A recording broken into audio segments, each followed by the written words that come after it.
आणखी एक बातमी नाशिकमधून। नाशिक जिल्ह्यात सर्वाधिक टँकर येवला तालुक्यात सुरू आहे। येवला तालुक्यात पाणटंचाईची तीव्रता जाणवते। 19 टँकरवर 23 गावे 8 वाड्या अवलंबून आहेत। प्रस्ताव येईल तशी टँकरची संख्या वाढवण्यात येणार आहे।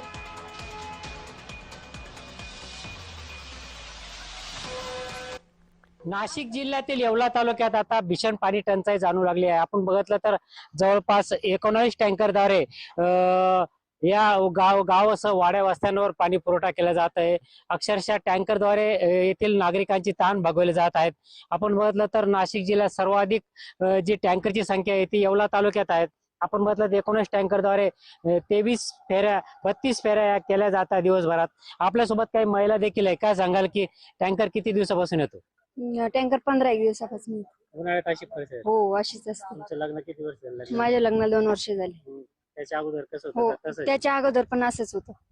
आपल्यासोबत अजूनही काय महिला, काय सांगाल मावशी, टँकरने पाणी पुरवठा होतोय, लग्नाला किती वर्ष झाले, त्यावेळेस अशीच परिस्थिती होती का?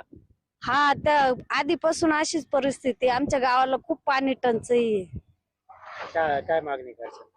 पाण्याचीच पाणी वेळोवेळेवर द्यायला पाहिजे. जनावर ढोरांची ताण होती. टँकरनं पाणी आणावं लागत मग दुसऱ्याचं विकत. नरेंद्र बटाव, जे महाराष्ट्र न्यूज, येवला।